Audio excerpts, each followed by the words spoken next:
Hey guys, R.D.G, TF, and G-Fan here, and today we're finally gonna be reviewing the Studio Series 58 Dark of the Moon Roadbuster. Now, of course, but as always, let's get to the packaging. Now, of course, here we have the packaging of Roadbuster. It's kind of, put it. Okay, I'm sorry, I'm just thinking of something like Roadbuster Gutbuster. Of course, we get a good design of Roadbuster, as we can tell, we can actually see his optics through his shades. I don't know, what do you call those? And he's, of course, 58 in Dark of the Moon Roadbuster. It even has his ages 8 to up symbol now. That's on. A bigger version of Roadbuster. The same could go for the back and for, well, the other side, but for the back. Oh, looks good. And of course, we've seen him in the Battle of Chicago. Of course, Roadbuster and the Wreckers turned the Decepticons into scrap within the Chicago battle. Now, of course, we get to see how Roadbuster is. And including this car. Well, I don't know, this card, transformation, everything else, nothing in the bottom, so let's just get this, do it. But of course, before we can get to that, he always does come with instructions. As long as we keep following these, we should be good. And let's get to the point, to Roadbuster himself, the Wrecker. The painting and the sculpting on Roadbuster looks robust. Literally, it looks robust.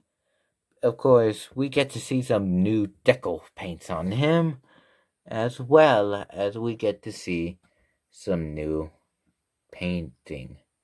But of course, I just wish that they would at least do a little bit of gray dry brushing.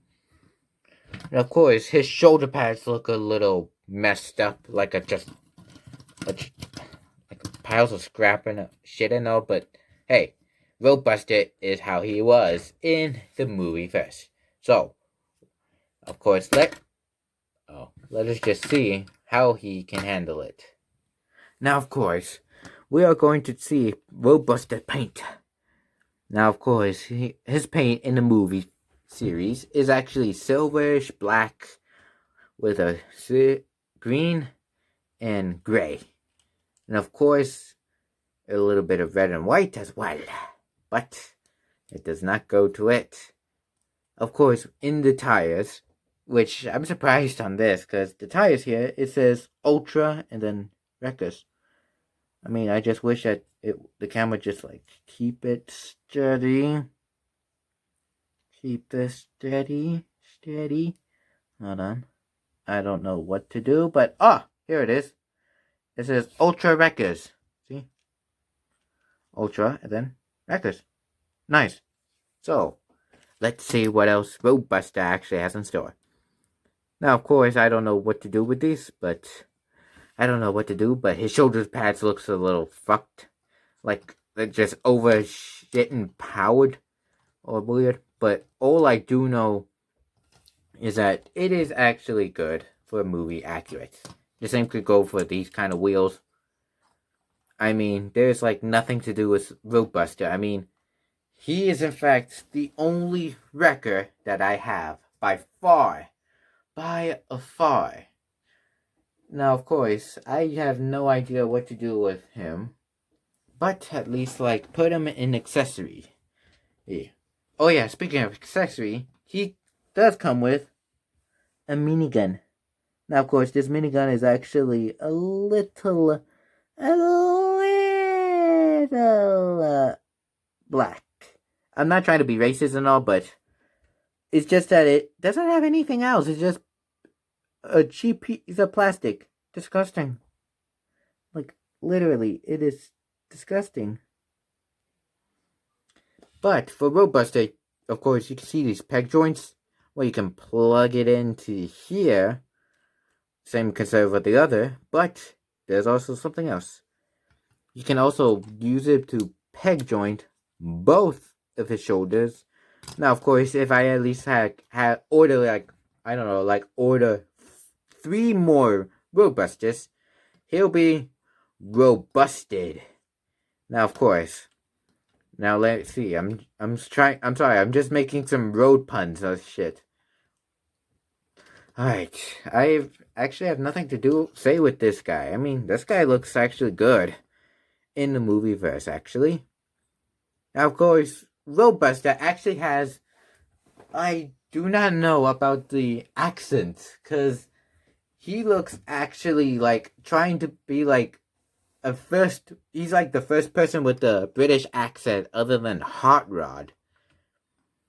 But I am surprised on one thing though, that they're making at least another Transformers movie.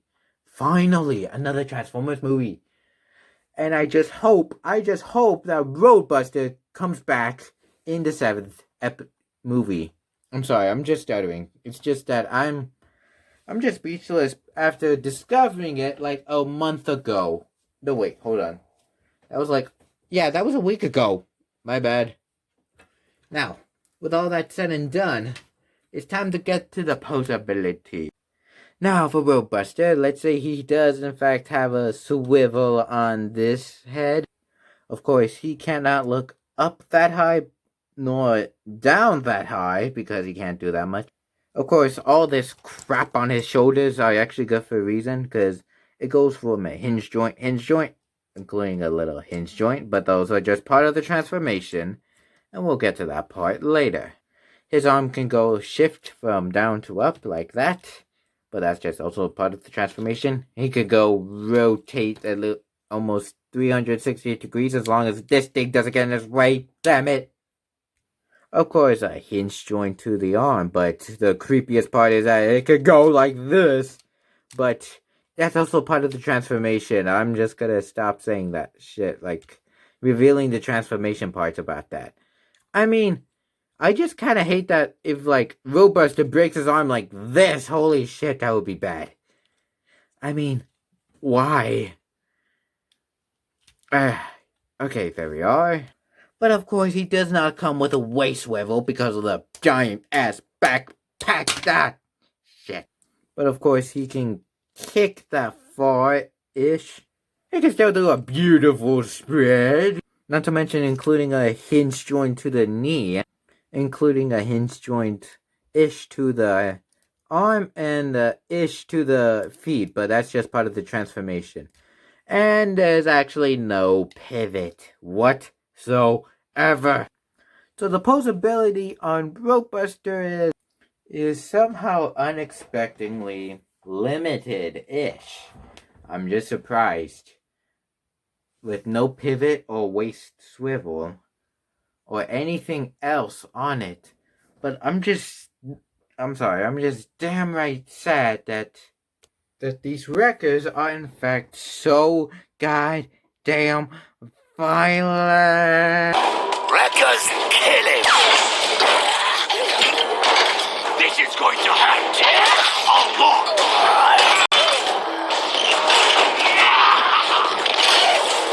But at least he's movie screen accurate. That's a good thing, right? I mean, I'm just damn right sad that we haven't seen Roadbuster like in the other 2 Transformer movies.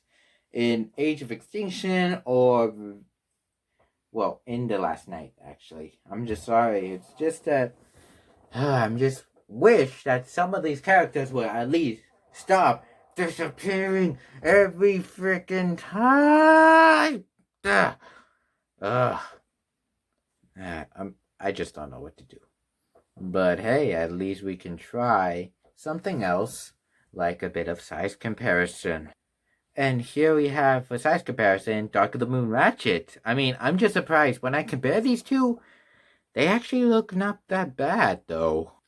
Dark of the Moon Soundwave, which is somehow odd to see at least a fight between Soundwave and a Wrecker. Well, we might compare that to a Transformers Prime parody, but hey, we're there to judge. And in my previous review, the Transformers War for Cybertron 6 gun, which you can check down in the description below. Now, with all of that said and done, we're gonna go to Roadbuster's transformation. And I'll be back with you guys as soon as I'm finished with this transformation. And here we have Roadbuster's Ultra Mode. Now, of course, this looks completely screen accurate-ish. But the problem part is that this peg won't plug in. But if I do it, the windows will just pop out. So I just gotta put it like that in. So, I can't even plug it in. Damn it. So it's frickin' hard to do that. Damn it. But the problem part is that the wheels, they're rollable, but, well, only these kinds, but if I try to plug these in, that's just gonna, I don't know. Of course, I need to at least find a flat surface for this, but in the meantime, I'm just gonna at least find this out. Oh, and also, for the minigun, you can just peg it right here. You could just plug it in like here, and then just slide it down here. There we go. Now, of course, other than this floppy, of course, even though this part is unstable, at least it can hold it well. Crap. Anyways, he does look, in fact, amazing. Just needs a little bit of dry brush to add a little bit of details or decals or whatever you call it. Anyways, with all that, he does, in fact, have the red and white 88 symbol. Same with this side, but including this NASCAR, I don't know how to pronounce that. But if you do, put in the... Never mind. Anyways, he does, in fact, has a jet on the back of it, which explains how he becomes faster, which explains this detail in it. Not bad. Until you flip it over, but not bad with you know, not bad with all. I'm sorry, I'm just confused. Oh my god, I am just confused. I'm confused. Did I break? Oh no, I didn't, thank god. It's like loads of not that weird kibbling thing, but you can still see his head. Which is why his head doesn't just like, doesn't do anything. Like, look at that. See? Because he can't at least go forward or back in the arm with the, of course, for, I don't know what to do. Of course, he does have these hinges, which nothing. Which explain the shoulder pads here. They are actually connected for the car. I mean, of course, it's supposed to be like a humble jumbled piece of mess, but hey, at least it's good. I mean, it's good, but without some proper thing, it can't roll properly. If you need a demonstration, I got none. I just got none. So to final it all up, how about we try a little bit of size comparison. With a size comparison for Soundwave, Ratchet, and finally 6-gun. Now, with all that said and done, that is all it for the Roadbuster review. Now, this is, of course, my last toy review of 2020. Now, see you guys in 2021 when we are going to at least be discussing which figure should we review. Now, it's either Blitzwing or Godzilla. Because, of course, in my previous review, which you can go check down in the description below, you already can tell that I already found those two figures. Plus a little sides. Without further ado, that will be all for that. This is R.D.G.